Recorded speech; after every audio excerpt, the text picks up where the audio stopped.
Hello and welcome to Unacademy. I welcome you all to the CNA session. Good morning to all of you. Now, we have an interesting set of topics which we have to cover for today. And we have one where India is in a certain dilemma, wherein the moon has now become an important geopolitical issue. And how does India balance, ISRO balances, NASA, and also the Russia and the China project? Interesting topic that was. How do we balance that? Then Green India mission, a very important part of our NDC, is now under question because of a CAG report itself. Then a interesting development. At the same point of time, we have the MDR being brought in into UPI. I will discuss what that means. Cash being held by the people and the cash flow in the economy has actually increased. There's also a scheme which has come up for foreign assets to be disclosed at a certain discounted rate by the government in that regard.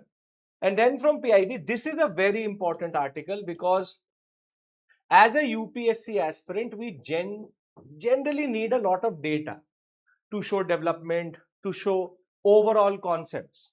And that is where the Prime Minister's speech and what he's talked about, certain topics and concepts I would like to emphasize on. Then the Ministry of Culture had what is called as Partition Horrors Remembrance Day. Important, we'll discuss the context. And last but not the least is a important development in chip manufacturing. Now, when it comes to the paper for today, in the FAQ section, there were 3 articles. And all 3 articles were more or less not relevant for a UPSC aspirant. For example, if you will say, why didn't we cover that? One, which is Anthropic going for an IPO, has nothing to do with our economy or a UPSC aspirant itself. Then there was a projected article on the creamy layer within SCST. Again, it had no substance per se, only a rhetorical article. And Bashar al-Assad's, you can say, death sentence, which is a geopolitical issue, but it is still not fully in context. Because it's the paper after 15th August, the Hindu newspaper did not give anything substantial. Rather, what I've done is from the international edition, from the Delhi edition, and other editions of the Hindu newspaper, I've picked up things which are more important for analysis and maybe will be more fruitful. And that is why PIB, this is an interesting article. So do note that because it's a Sunday newspaper, no editorial, but FAQ used to be very good. Today's FAQ had more or less things which does not pertain to a UPSC aspirant. Now, with this, let's talk about an important development that the Freedom Sale is back. The 16999 plus the CSCS Shore project is back, and you have to use the code IS English to be tagged to our team. If you had missed this by any chance or by any concept, you should now use this opportunity to avail the 16999 offer. Remember, use the code IS English. Now, with this, let's enter into the first article. Can we start? Good morning to all of you. Everyone's ready? Yes, sir? Sorted? Okay. Now, we all know that the moon is emerging as an important zone of research. And there are 2 actors here who are trying to basically make the moon the next important geopolitical project. See, ISRO is an independent actor, that is obvious. Our Chandrayaan projects have done wonders and have also identified the South Pole as an important sector. But there is the US-led NASA project, Artemis, and there's also one project where China and Russia are collaborating to do moon missions. Now, this article points out a very important development in this relationship, wherein NASA recently, in the India-US Civil Joint Working Group of Space, the NASA has asked ISRO to collaborate in the moon-based program. And this is very important. The India-US Civil Space Joint Working Group meeting, ISRO has been invited by NASA to help in the moon-based project, wherein there were already the Artemis Accords, but for the first time, they have explicitly said that we would like you to cooperate and to have some form of collaboration in the moon-based project. And they have identified the moon's south pole as an important area because there is sunlight is available for longer durations, and there are water ice deposits also. And this project is going to be completed by 2030 and is considered to be very, very important. Now, this is not the first time that the US and India are cooperating in this sector, because we already have, you can say, the Artemis Accords India Gaganyaan program. NASA is actually training Indian astronauts. There is also the NISAR, which is the synthetic aperture radar, which was launched by ISRO. And there is also Chandrayaan, you can say Chandrayaan 4 coming through. There will be certain equipment of NASA going in that also. So NASA India cooperation is nothing new, but its explicit mention in the moon-based project is very important. Now, previously, when NASA wanted to actually get partners, most of them are private partners. For example, NASA has already invited Astrolabs, Lunar Outpost, Blue Origin. Then you have Astrobotics, the Firefly Airspace. All are based out of the US, are private sector entities based on, for example, having lunar vehicles, task delivery. And the idea is that they want to have a permanent base on the moon, whilst there are relay satellites which connected to Earth. And therefore, moon-based project is very important. Now, I'll ask you a simple question. NASA wants ISRO to cooperate on the moon-based project, and this would make ISRO an important partner of the US in this whole concept. But can we trust the US? What is the answer to that question? Come on, tell me. What is the answer to that question? Can we trust the US? What is the answer to that question? You all know the answer already. Very good. And the answer is, going by the Trump administration, no. Now, why is this question important? This question is important for two reasons. There are two programs which you can say, which moon in focus. There are two programs which are running in the world right now. One is called the Artemis Project 2030, NASA-based understanding, and South Pole region. And there's one more project which is the International Lunar Research Station, ILRS. This is China and Russia together, 2035. Again, long-term lunar science research, right? Now, when we talk about these two actors, ISRO is sitting in the middle. ISRO is sitting in the middle. What do I mean by sitting in the middle? Is because, see, Russia is an important partner of India. Artemis Accords are there. Now, the problem is that both of these actors have different protocols, different systems, different technology. So therefore, if India fully relies on the Artemis project, it will then come out of the Russia and China-led project itself. Or if it remains here, it will never become a part of it. This is where the question which is coming into focus is the concept of ISRO's autonomy. Can ISRO fully rely on the Artemis project, or should it go for both, you can say, both the partners and align with both the partners? What I mean by that, see, US-based NASA and China's project is going to now lead to competition. When there will be competition, there will be geopolitical competition also. And therefore, India needs to understand that obviously deepening ties with NASA is not a bad thing, but you can't really rely on the US right now. Deepening ties with Russia comes with its own problems. Deepening ties with China is as it is quite problematic. Therefore, we are now at a crossroad. And that crossroad is we have to decide how to sit on the fence here. Or do we want to sit on the fence? Can we fully go into the NASA-led project, or should we basically develop technologies and also develop what is called as facilities for both the US and the China-led projects for the lunar, you can say, this is a lunar-based now permanent stations. How we have it in Antarctica, they are coming up with this idea that they want scientific stations on the moon itself. Now, therefore, this is an important aspect.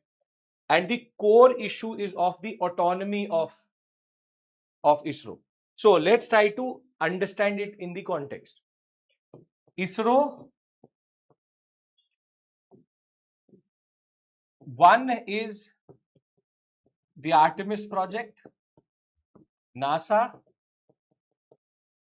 and the other one is the China and Russia-led project.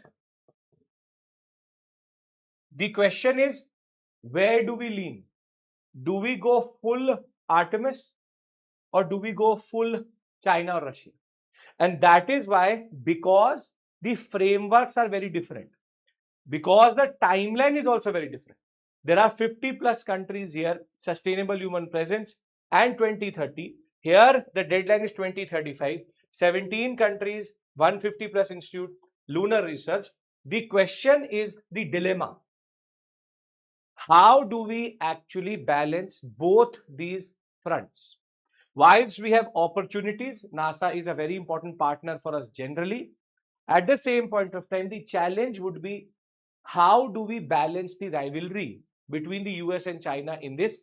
And can we fully rely on either?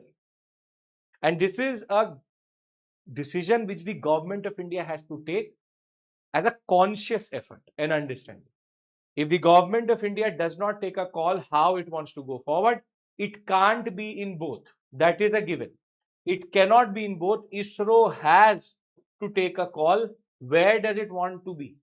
Does it want to be in Artemis? Does it want? We already have Gaganyaan, but Gaganyaan project is just to go into the LEO and bring them back. This is a very big, you can say, concept which both these countries are playing with. See, till this point, we have the International Space Station. The ISA is there, which works with the cooperation of Russia and the US and is again in the LEO in the Earth's orbit. What they are planning now is that they want a permanent station on the moon's south pole, which is quite ambitious and can be the new front for space mining, to the idea of how we understand water and its availability on celestial bodies. Further, how the research front will become new. Basically, for the first time, we will have a permanent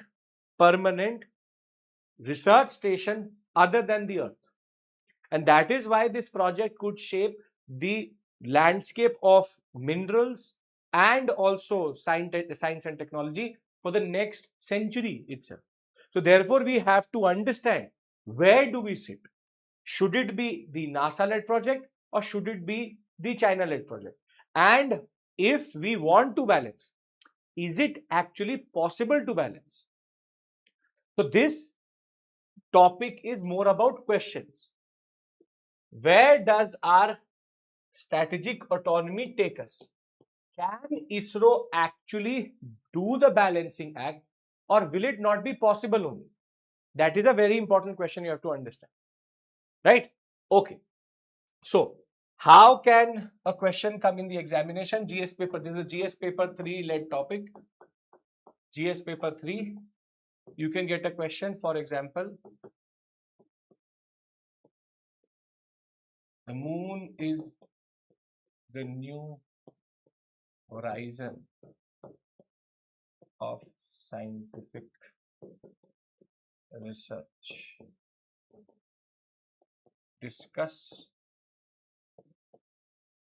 the potentialities of ISRO's involvement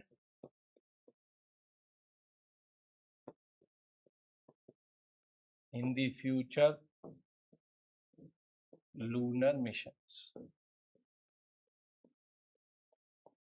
150 words. This is a realistic question because this is a new focus which you can say. But ISRO get an open call to China. We have got a certain call from the Russians. See, USSR does not exist, but the idea is that USSR Soviet project, which now China is basically buying into, Russia will and has also asked India to cooperate over that project. China will not explicitly do it, obviously, but ISRO also gets a lot of technology from the Russians. So therefore, there's a dilemma in that call that if we go for Artemis fully, maybe Russia would take out its technological, you can say, cooperation, or even the relationship between India and Russia would sour over this. So therefore, there is a pitfall. There is both positives and negatives. We have to balance this out. China is looking for partners.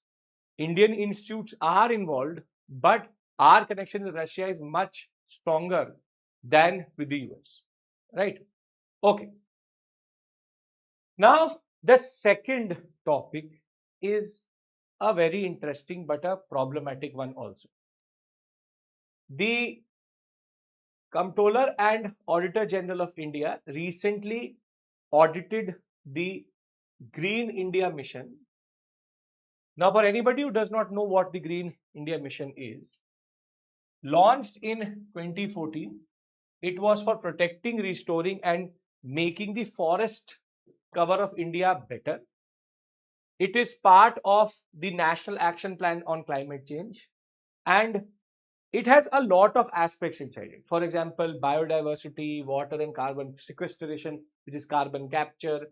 And a very important concept which was talked about in it was, the mission was to increase the forest and tree cover over 5 million hectares and improve the quality of forests for another 5 million hectares. This is nothing new, very old now, close to 10-12 years of this mission has already gone through. Now what the CAG has done is, they have audited the basic, you can say, 16 states and UTs for their, you can say, state by state, UT by UT, how much they have achieved for that mission. So the CAG has now audited this mission, and the, you can say, outcome is so problematic that we will never meet this 5 million hectare in this century for sure.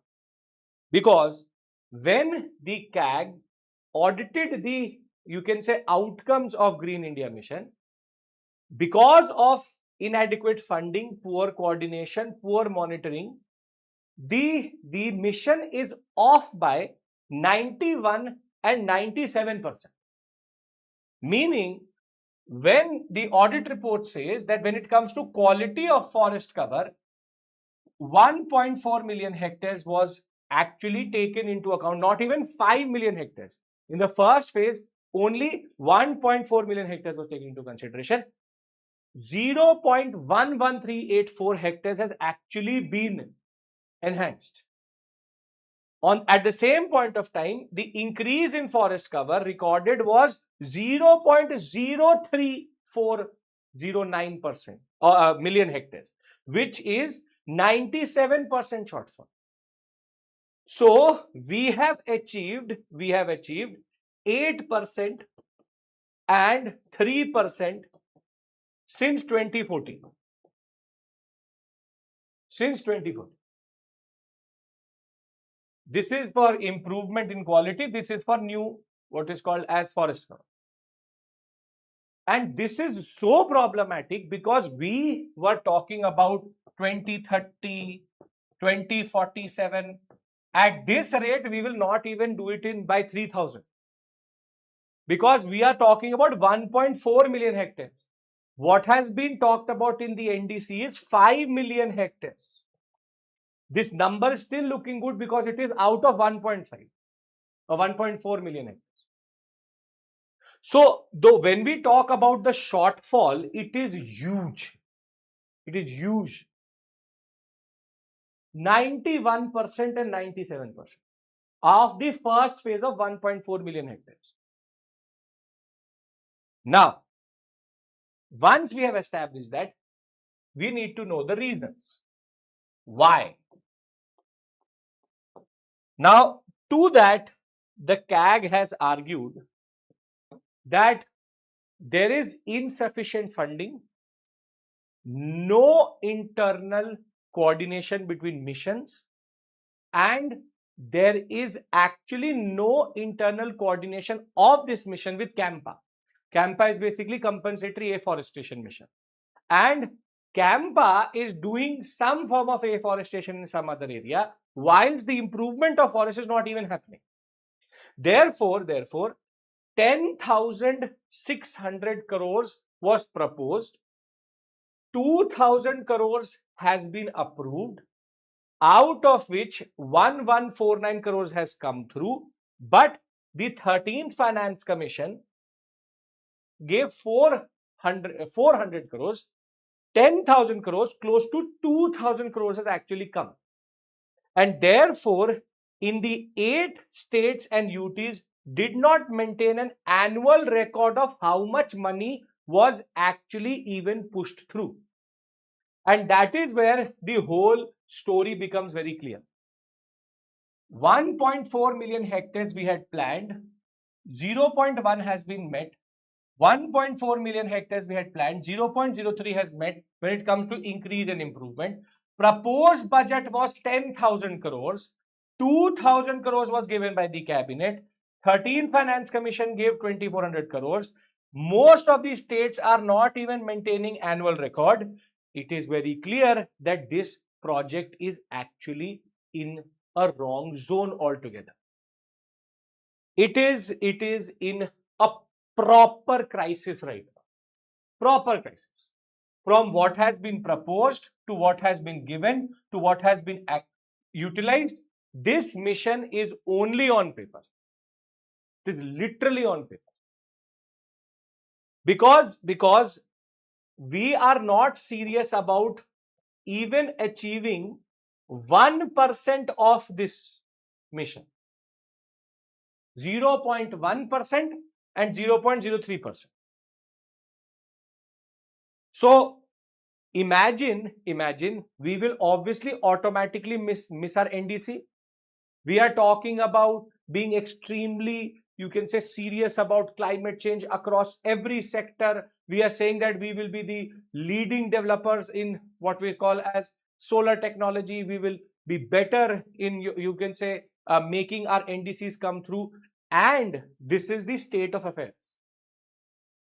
This is the state of affairs. So therefore, it is very clear. When it comes to Green India Mission, there is a lack of political will. There is a lack of administrative will. Achieving 0.03 and 0.1% of the targets with only 2,400 crores out of the 10,000 crores coming through. It is a sorry state of affairs. Extremely sorry state of affairs. Can't really help it. This is not justifiable, and that too between a period of 2014 to 2026. It's not even that we are in the period of 5 years. 12-year period, this is the case. A mission which was launched by this government only. Not even a legacy project. It's a proper project started by this government only. Legacy projects sometimes see a problem because a lot of times there is political inertia. There's not even any political inertia here. And imagine that if everything is attached to this mission, from the 5 million hectares to carbon sequestration, about biodiversity, about climate change, this shows you the real state of affairs. Imagine if CAG had not even done the audit of this. What would have been the case itself? And if further audits happen of all the climate change projects, what is going to happen for them?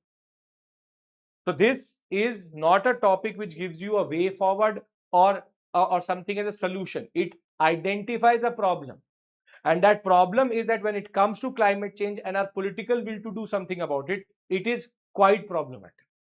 And every 2 years, we are so happy when state of forest report comes through. We are like 0.2% it has increased, 1% it has increased, 33% cover is not there, but we are so happy. We celebrate that report. That yes, we have increased. That what has happened in MP, by cutting 10,000 trees, they are now putting samplings there.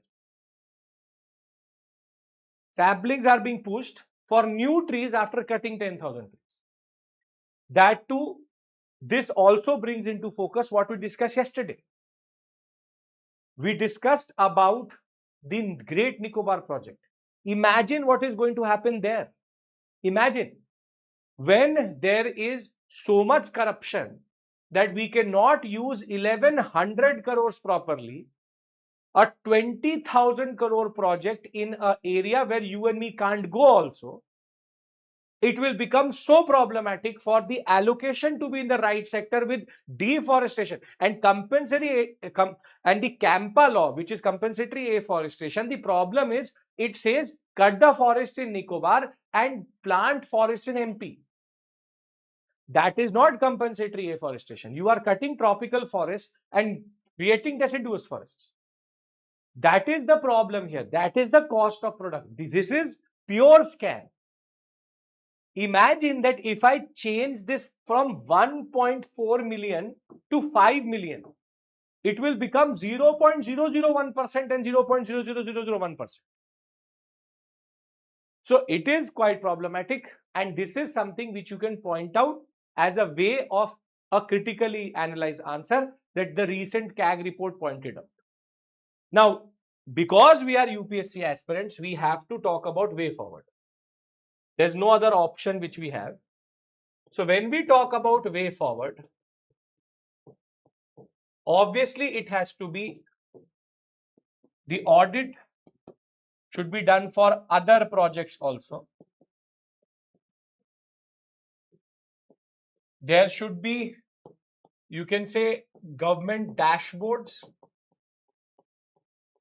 which give us real-time data.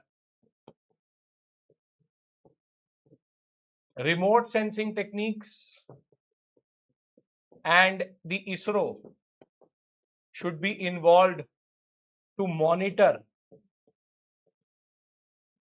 So better monitoring and awareness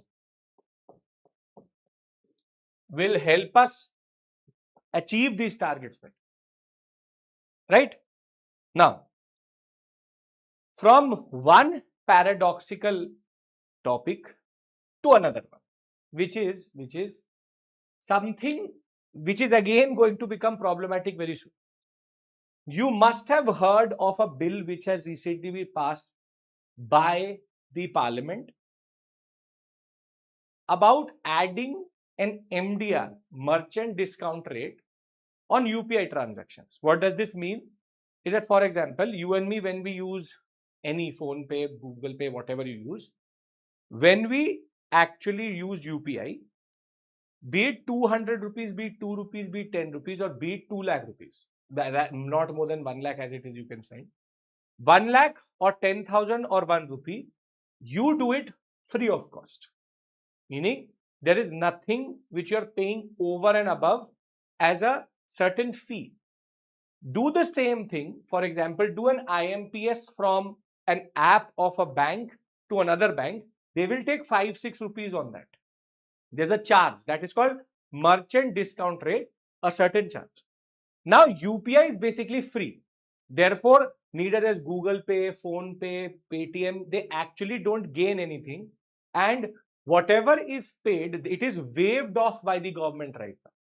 There was a lot of controversy which happened last year about the fact that UPI, there will be a fee, there will be a fee. Government said we are not planning something like that. But fast forward 13 months and they are now talking about a MDR on UPI. Over any transaction above 2000 rupees, there will be an MDR, meaning you would have to pay 2002 rupees, 2005 rupees, 2010 rupees, something as a fee to actually transfer more than 2000. That has not been decided. How much? How will it be determined? What is the quantum? What is the percentage? All of that is still not under context. That has not been talked about till this point. Now, the MDR controversy, if analyzed with this data, there is a problem which is emerging. See, at the same time, MDR is going to be added to UPI. Data is showing that people are now using more and more cash, and the cash flow in the economy has increased. See, the idea of UPI was what? Enable digital transaction, enable digital India, enable the digital revolution. But if at the same point of time your UPI transactions are increasing and your cash flow is increasing in physical cash, it will have an inflationary effect because cash flow has increased, but it will then discourage, by adding the MDR, it will discourage the people to then do UPI. And then if they will not do UPI, more cash will enter into the economy. And if that is going to be the case, then what was the point of demonetization? Because the idea was after demonetization, we move to a digital economy. Now what the data is showing is people have already started to transition to cash, but if you add MDR, they will do it more often.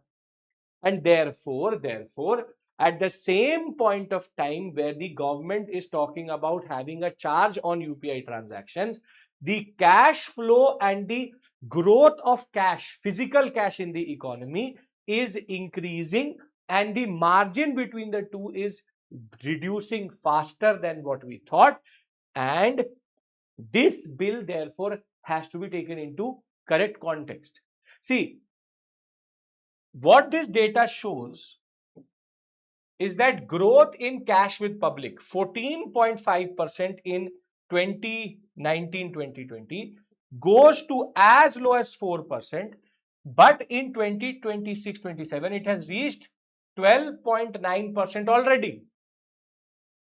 And at the same point of time, growth in value of UPI transaction has been falling consistently from 133% to 18.7%.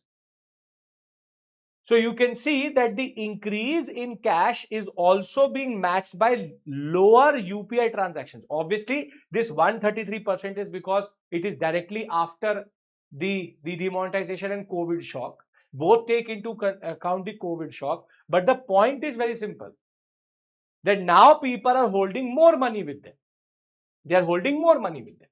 So growth in cash with public fell from 17% in 2020-21 to just 4% in 23-24.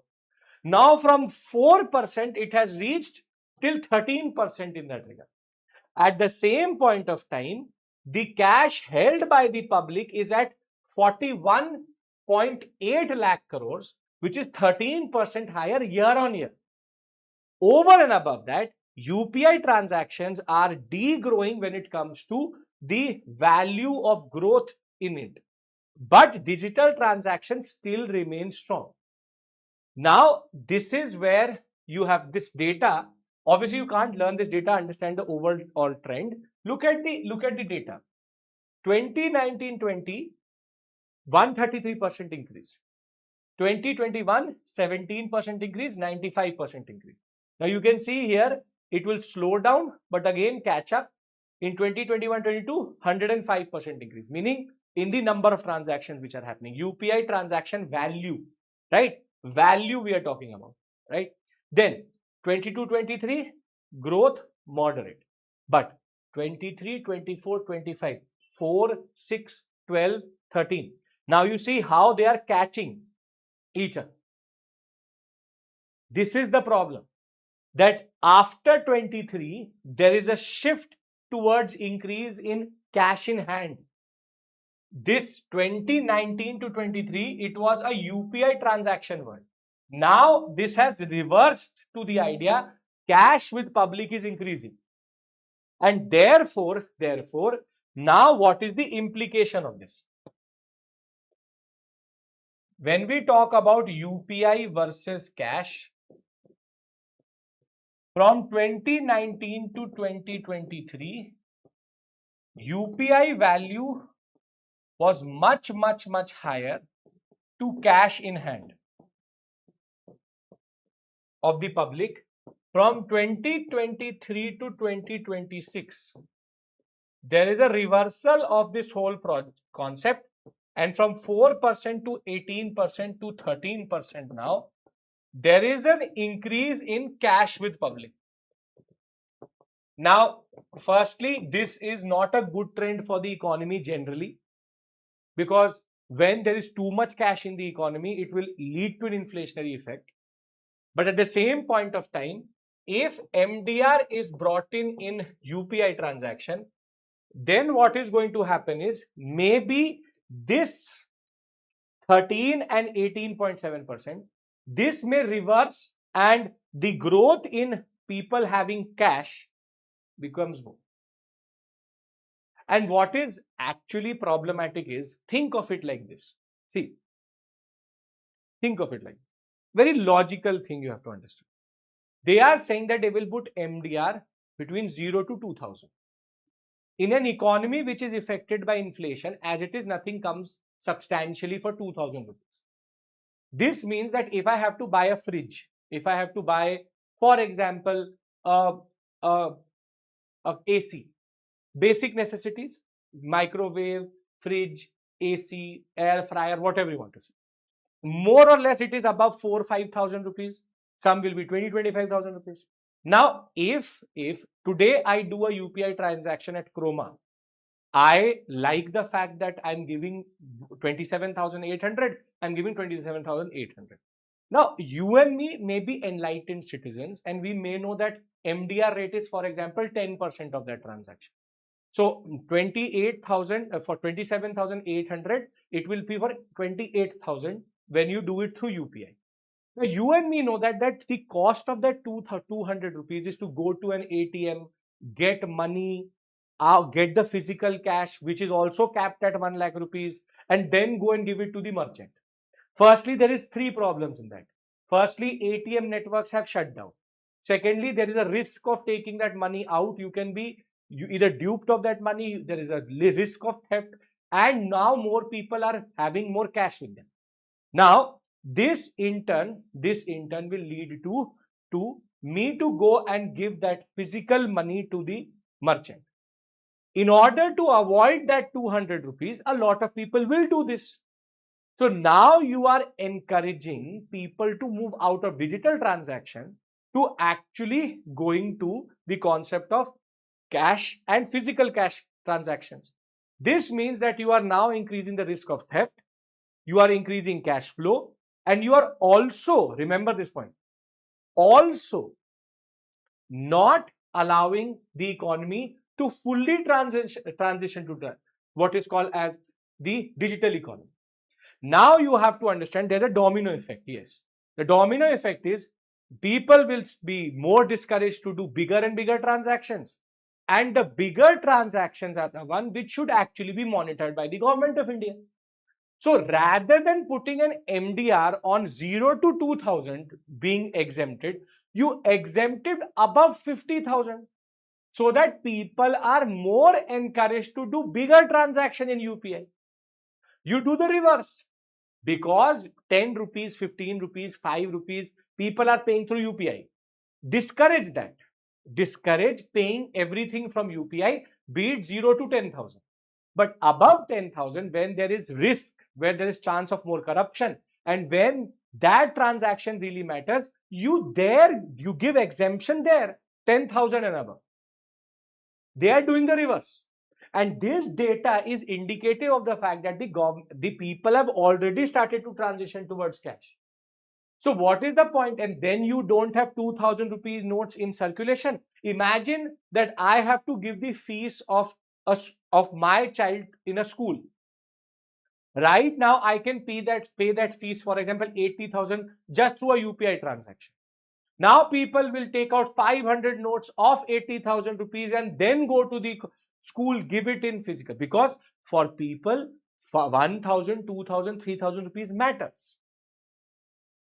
So this is the reversal of everything we have done from demonetization till today. Therefore, the government of India, and I'm trying to build your opinion on this, the government of India is basically doing the exact opposite of what it should be doing. So therefore, this data is very dangerous. It is a very dangerous data that people are now holding more cash, and more cash means more corruption opportunities. So therefore, you have to understand one thing, this MDR move of the government could be disastrous, could be the end of this whole transition which we are doing, right? I hope you understand why this data is so critical for us to understand. Perfect. Now, the government of India, now moving out, before we do that, let's do one thing, let's do a stock taking of what we've understood till this point. Lunar projects, India is in a dilemma. It has a NASA based project, it has a China and Russia based project. How will ISRO keep its autonomy is the question, right? This is the first topic which we discussed. Second was Green India Mission was audited by the CAG, and CAG has pointed out that we have met 0.3, 0.03 and 0.1% of our targets, and project funding is quite problematic. What is the reason for transition to cash during 23-24? The more the economy will be under distress, the more the markets are going to fluctuate, the more the geopolitical situation is going to become problematic, the more the people will transition to cash and gold. Pratima, this is a standard psychological effect. 23-24 is the period when people started to move towards this area because Trump uncertainties along with Russia-Ukraine already, and in 24-25 we will then get the Iran and Israel war and the Israeli and Hamas war. All of these things along with very big fluctuations in the Sensex, along with that the rising price of gold, all of these things lead to people to panic and take out cash. And the more the cash is with people, it also, see, rural economy, UPI transactions are very low. They having cash is a good thing also. But UPI transactions are more urban and more towards, you can say, consumer economy. So that is hoarding. One of the reasons is basically hoarding. People, see, you ask your mother, you ask your grandmother, even if you ask your father, they will always say you should have some cash in the house. We are from that generation, millennials and even Gen Zs, we are from that generation. We have, my generation transitions to digital, but when Gen Zs pure, they will have no cash on them. Now, Green India Mission not meeting its target. And last is, as Pratima said, UPI versus cash and how MDR can be disastrous on UPI. Are we all on the same page here? Are we on the same page here? Everyone, come on. Yes, then we move to the next set of topics. Easier, shorter, smaller. Yes, great. Okay. Now the government of India has brought in a certain scheme. Basically, the scheme is that I don't know who it is actually targeting, because the real people are not going to actually do it. The income tax department has said, if there is any small taxpayer who has certain undisclosed foreign assets and income, by paying 60% tax on it, they can keep 40% of that amount and there will be no penalties and prosecution. So the foreign assets of small taxpayers disclosure scheme less than 1 crore has taken effect And the idea is that there's a 30 plus 30, 60% tax till the value is decided at March 31st. Again, as I said, who does it actually target? Nobody knows. The Malyas and the Lalit Modis of the world are not going to disclose anything. If you are a student who is actually earning in the US or the UK, you will not have assets only, you will have some income. As it is, you will be paying tax on it. So 1 crore less foreign assets undisclosed. It's a paradox in itself. It's an oxymoron. Who are the Indians who have more than 1 crore outside India, who basically have not disclosed it, who are NRIs or OCIs? What's the point of this? This is the problem. 60-40 is there. If I'm an NRI, as it is, I will be filing something in India. If I have 1 crore less than 1 crore, 5 crores is the upper limit of this. And if it is undisclosed, why would I disclose it? So again, this is a purely elite concept which I don't know why somebody would exercise also. If you have 1 crore somewhere outside India, then you will disclose it, pay 60% tax on it, get 40% back, and it is less than 1 crore. This should be applied to people like, for example, Lalit Modi or Vijay Mallya. But small taxpayer disclosure scheme, again, something which the income tax department has come through with. Let's see what the data suggests later.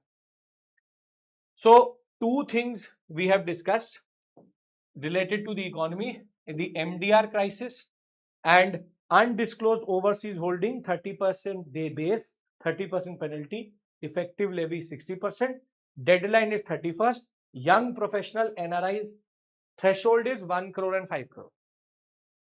But if an NRI is actually holding asset, tell me one thing, if there's a house of an NRI in Dubai or in the US or the UK, why would he disclose it in India and then pay tax on a land or a house which is actually in Dubai or in London? And if the government of India has not been able to figure out that it is his house, how will they further be able to figure it out? So this is something which is problematic, may work in certain cases, but unnecessary that ways. May be necessary. They have better understanding of the data of how many NRIs, young professionals and students holding assets. They got scholarship from a university in the US. Now you pay 60% tax on that. They will burn that money and come to India. If I got scholarship and my income in the US was, for example, 50 lakh rupees. If I come to India with that scholarship amount which I saved, and if I have to pay 60% tax on it, I will rather burn that money before I come to India only. Because what is the point of bringing 40% of the amount here? I'll rather buy Bitcoin. So it is what it is. Okay, moving ahead. Now, this is an important article. PIB today had nothing substantial. Every department was celebrating 15th August. And therefore, they had that we are celebrating 15th August or Independence Day. But this is an excerpt out of the Prime Minister's speech. And this basically gives you the 12 years of transformation under this government. Now, why am I showing you this? Is because it has certain interesting data. See, in his speech, he has talked about the increase. So, for example, defense production increased 4 times. Khadi village industries increased 5 times. Electronic manufacturing increased 7 times. Modern railway 21 times. Mobile phone production 35 times. In digital India, internet consumers 4 times. Patents 4 times. Now, obviously, I'm not going to read each and every one, but see, this data can be valuable. Why? Because you can use this in introductions of GS paper 3. So I have for manufacturing, I have for Digital India in this PPT, I have for basic amenities, for example, tap water increased by 15 times, LPG 6 times, toilets 4 times, Pakka houses 3 times. Similarly, I have it, for example, for domestic semiconductors. No major semiconductor manufacturing plant, complete semiconductors now built in India, and India is starting to export chips. Similarly, the National Critical Minerals Mission, the Shanti Act for strengthening nuclear power. Similarly, for oil and gas exploration and railways. For example, 90 years, only 30% railway was electrified.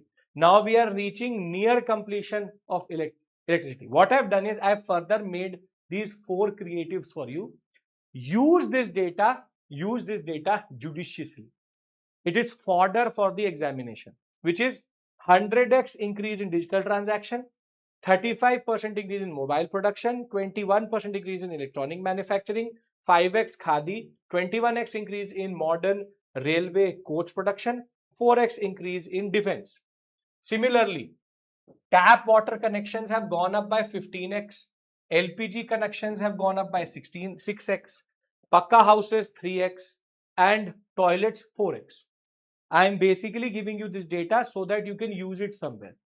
Then in raw materials, we have now gone for no go to go ahead. Manufacturing base has increased. Better ecosystem has come through.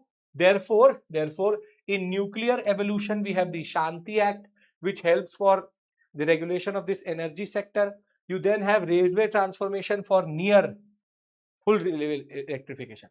I don't expect you to learn everything. But what I expect from you is use this data somewhere, keep this PPT with you. I will push both the PPT yesterday and today's into my Telegram channel for 27 till 2027. This is a very important data. Next year again we will have such data available to us. But if you're writing answers, this data may help. Right? It had more than 70 different heads. I took out the important heads in that regard. I have done the hard part. You just have to keep it in your repository. Can you do that? Don't try to learn each and everything. Just try to understand. Base year of these increase 2014. Everything taken from when the government came into power. 12 years. Right? Okay, perfect. Now, in a new, you can say, precedence which has been established by the government of India, and now it is becoming more and more common, the Ministry of Culture observed Partition Horrors Remembrance Day across Delhi, Amritsar and Kolkata, basically Punjab and Bengal. And you don't have to go into the nitty-gritties of it, but this is a new development which we have seen, and a good development also in that regard, wherein the Ministry of Culture, the Government of India, had previously, before 2014, there was a silencing. Independence and 15th August meant independence and 15th August. But today, 14th August is remembered as Partition Day, and there's a very strong emphasis on also removing the silencing, the selective amnesia, and remembering that independence came with partition. And therefore, important, because the Punjabi community, the Sikh community, the Bengali community, and the northern sector, both east and west, they went through a lot, and the horrors of that partition were somehow forgotten. And therefore, this gives a certain sense of closure to the people, that now at least what happened to them is remembered and shown and represented. We know that till 1936, maybe the partition was not inevitable, but after the politics of Jinnah and Lithgow got intermeshed together, partition became inevitable by 1942-44. And therefore, what happened to these two communities, how they were in the wrong nation at a given point of time, all of that should be documented, remembered, and it should be in our collective consciousness. A selective amnesia only basically disrespects and trivializes their contribution to independence. For some, independence meant happiness. For some, independence also meant destruction, horror, death. And therefore, this is a good development that way when it comes to historical profiles and concepts in that way. Now, the last topic which we have to discuss is again from the PIB, important. We have finally developed what is called as the VIHAAN chip design. Now, we'll talk about two things. Isn't it no, see, Anusha, whatever your name is, if you silence, if you are in pain, and I don't talk about it, it's not about celebrating, it's about commemorating, it's about remembering. If you are in pain and I don't even acknowledge that you are in pain, if today somebody say, if after you will clear UPSC 100%, but I know how much pain you take for UPSC, how many sacrifices you do, how many sacrifices your parents and your family does.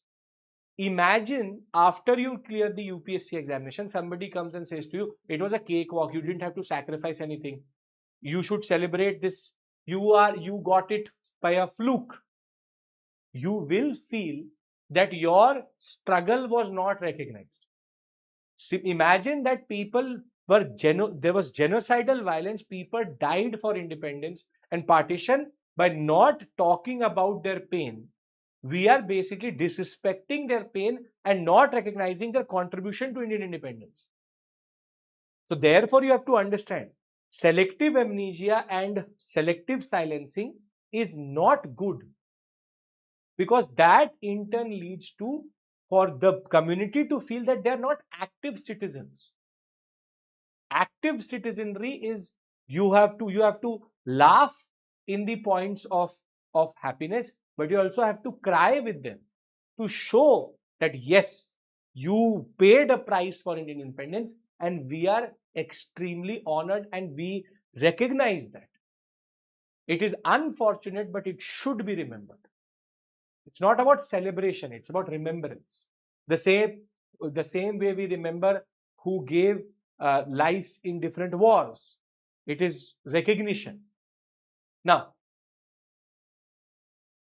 there are 3 to 4 things which you should know for this topic itself. First is called Design Link Incentive Scheme. Design Link Incentive Scheme had been running for what is called as semiconductor chip design, and finally this DLI scheme has paid off because there is now a specific type of chip which accounts for close to 50% of the value addition which happens in chip manufacturing. It's called the Aheesa Digital Innovations, which is centered in Chennai. This organization has produced VIHAAN, a networking system chip purpose built for fiber optics and fiber broadband. So basically the chip manufacturing India does not do. Raw material also we don't have, but chip design is a very major value addition. Through the DLI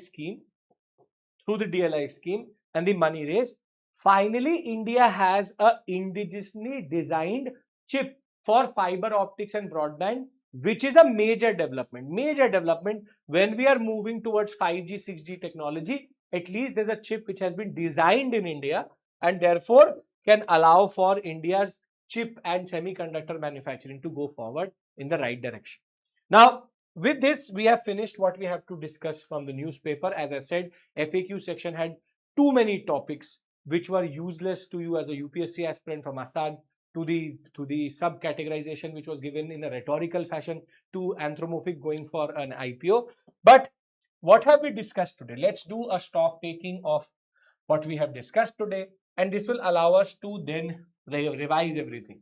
We have understood that there is a moon mission which is being organized or being planned by NASA also and by its rivals in China and Russia. ISRO has to do a balancing act, but NASA has explicitly asked for ISRO's cooperation in that.